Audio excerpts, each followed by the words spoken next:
Bonjour. L'autre jour, lors d'une randonnée en montagne, nous devions traverser une forêt dont la pente était particulièrement raide. Et après un effort soutenu, nous nous sommes arrêtés quelques instants pour reprendre notre souffle. Et en regardant autour de moi, quelque chose a attiré mon attention. Ces grands arbres, parfois hauts de plusieurs dizaines de mètres, se tenaient parfaitement droits malgré la déclinaison impressionnante du terrain. Leurs troncs étaient massifs, leur feuillage abondant, et pourtant, ils demeuraient stables, fixés sur le sol, majestueux, comme enracinés par dans une force invisible. Ce qui les maintenait debout ne se voyait pas, et leur secret était sous terre. C'étaient leurs racines. Ces racines profondes et solides portaient tout l'arbre. Elles le nourrissaient, le soutenaient et lui permettaient de s'élever et de s'ouvrir au soleil. Cette image m'a fait penser à une parole de l'apôtre Paul dans Romains 11 au verset 18. En parlant de notre union avec le Christ, il écrit « Ce n'est pas toi qui portes la racine, mais c'est la racine qui te porte. » Quelle vérité profonde! Nous passons parfois beaucoup de temps à nous préoccuper de ce qui est visible, nos activités, nos responsabilités, nos projets, notre service pour Dieu. Mais le Seigneur nous rappelle que l'essentiel se trouve dans ce qui ne se voit pas. Comme l'arbre dépend de ses racines pour tenir debout et être droit, notre vie spirituelle dépend de notre communion et de notre relation avec notre Dieu, notre origine, notre racine. Lorsque le chemin devient raide, lorsque le vent souffle très fort dans nos vies et que les épreuves s'accumulent, lorsque le temps est orageux ou lorsque le terrain semble rocailleux et difficile, ce qui nous permet de rester debout et droit n'est pas notre propre force, mais c'est la racine qui nous porte et qui nous maintient, malgré toutes les tempêtes.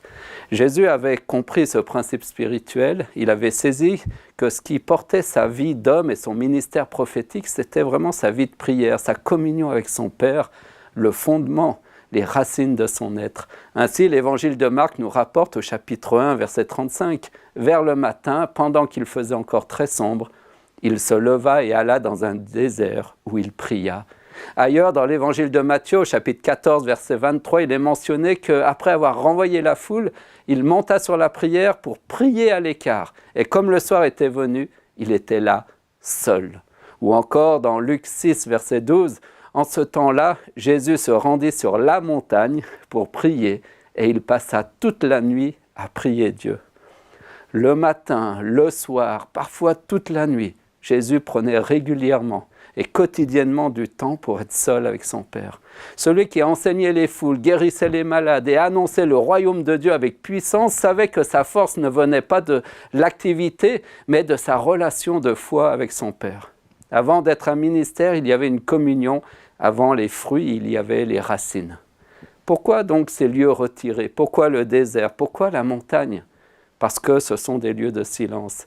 Et dans ce silence déconcertant, nous nous détachons du bruit du monde, de notre agitation intérieure pour écouter la voix, celle du Saint-Esprit. Le désert représente cet espace intérieur où les distractions s'effacent peu à peu et l'agitation de même.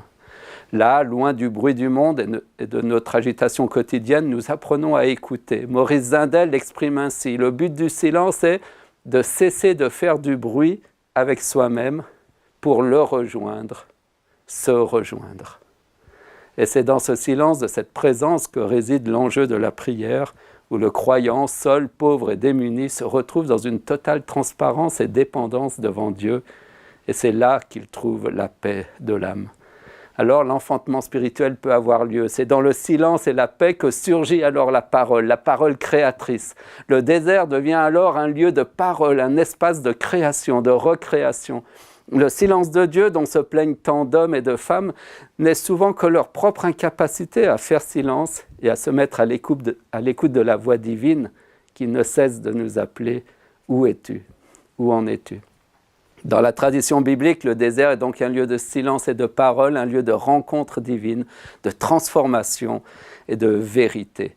Mettre en place ces lieux et ces temps de prière quotidiens, c'est quelque chose de très très important. Et les différentes fédérations francophones n'ont eu de cesse d'encourager les disciples du Christ à suivre l'exemple de notre Seigneur et de chercher et de trouver des temps et des lieux consacrés pour prier chaque jour. Les clés de ces temps de rencontre quotidienne sont quoi? La solitude. Jésus était là, seul. C'est un rendez-vous quotidien, personnel, un face-à-face avec Dieu. Un temps calme, tôt le matin, le soir ou durant la nuit. Choisir un temps où le monde dort encore, où il se repose encore.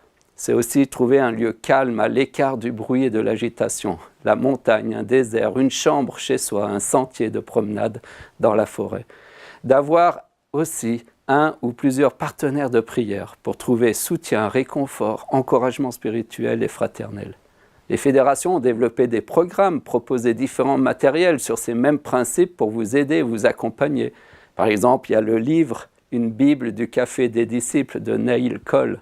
Il y a les groupes de croissance développés en Fédération France-Sud. Il y a le projet Veilleurs et Prieurs au sein de la Fédération Suisse romande et du Tessin.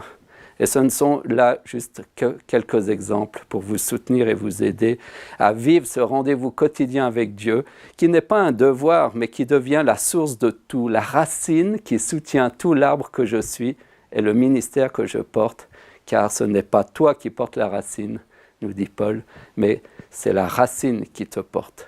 Et Jésus de rappeler avec la même image de l'arbre et de la greffe dans Jean 15, verset 5, « Je suis le cep, vous êtes les serments. Celui qui demeure en moi et en qui je demeure, donc mes racines, porte beaucoup de fruits, car sans moi, vous ne pouvez rien faire. » Que le Seigneur vous bénisse dans ces 40 jours de prière et qui vous aide à être un témoin, un disciple du Christ, qui, malgré la raideur de la pente et de la vie, eh bien, reste droit et porte du fruit à la gloire de Dieu. Que le Seigneur vous garde. Amen.